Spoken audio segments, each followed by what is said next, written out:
بلوچستان کے میں IED دھماکے میں کیپٹن سمیت 5 جوان شہید، کلیئرنس آپریشن میں 5 دہشت گرد ہلاک۔ پاک فوج کے شعبہ تعلقات عامہ ISPR کے مطابق بلوچستان کے ضلع کیچ کے علاقے شیربندی میں 15 سپٹمبر کو سیکیورٹی فورسز کی گاڑی کو IED کے ذریعے نشانہ بنایا گیا۔ دھماکے کے نتیجے میں پاک دھرتی کے 5 بہادر سپوت جامِ شہادت نوش کر گئے۔ شہداء میں کیپٹن وقار احمد، نائک عصمت اللہ، لانس نائک جنید احمد، خان محمد اور سپاہی محمد ظہور شامل۔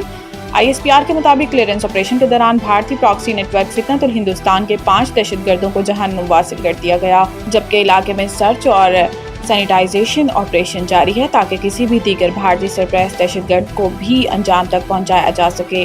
ISPR کا کہنا ہے کہ شہداء کی عظیم قربانیاں ہمارے عزم کو مزید مضبوط کرتی ہیں۔ ترجمان پاک فوج نے کہا کہ سیکیورٹی فورسز پوری قوم کے ساتھ شانہ بشانہ ملک کو بھارتی سرپرستی میں ہونے والی دہشت گردی سے مکمل طور پر پاک کرنے تک اپنی جدوجہد جاری رکھیں گے۔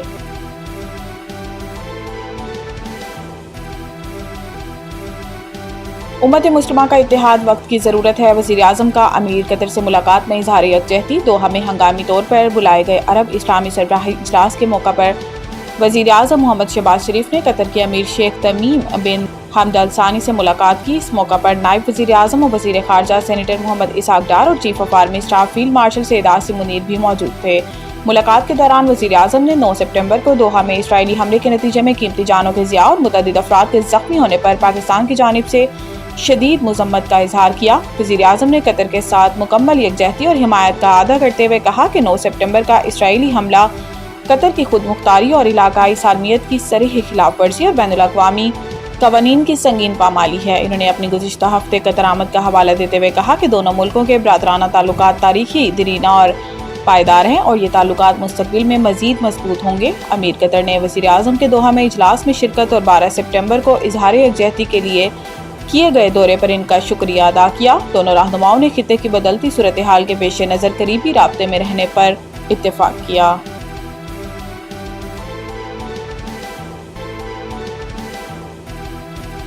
اسرائیل قطر میں دوبارہ حملہ نہیں کرے گا۔ وائٹ ہاؤس میں میڈیا نمائندگان سے گفتگو کے دوران ڈونلڈ ٹرمپ کا کہنا تھا کہ حماس نے کہا ہے کہ وہ یرغمالیوں کو مار دیں گے۔ انہوں نے کہا کہ بے امنی کا شکار شکاگو، نیو اورلینز شہروں میں مرحلہ وار نیشنل گارڈز تعینات کیے گئے ہیں۔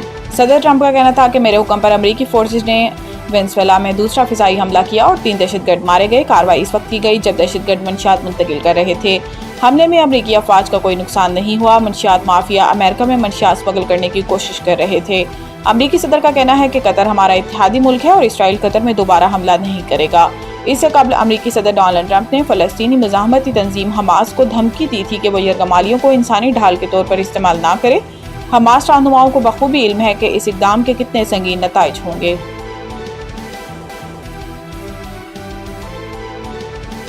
فنگر پرنٹس کے مسئلے سے 2-4 معمر افراد کے لیے فیس ریکگنیشن لا رہے ہیں۔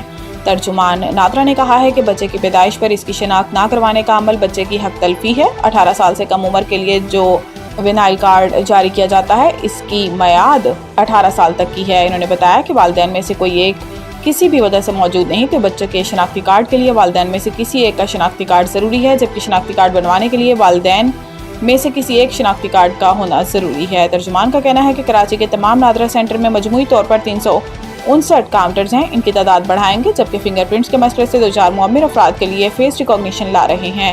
ترجمان نے مزید بتایا کہ طلاق کی صورت میں یونین کونسل سے سرٹیفکیٹ کا حصول ضروری ہوتا ہے۔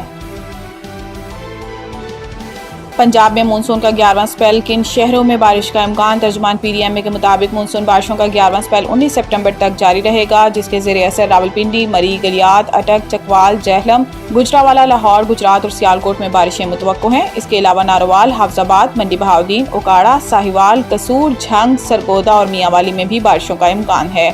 ترجمان PDMA کے مطابق 18-19 سپٹمبر کے دوران راولپنڈی، مری، گلیات کے ندی نالوں میں بہاؤ کے اضافے کا امکان ہے۔ وزیر اعلیٰ پنجاب کی ہدایت کے پیش نظر صوبہ بھر کے کمشنرز اور ڈپٹی کمشنرز الرٹ ہیں۔ مونسون بارشوں کے باعث بڑے شہروں کے ندی نالوں میں طغیانی کا بھی خدشہ ہے۔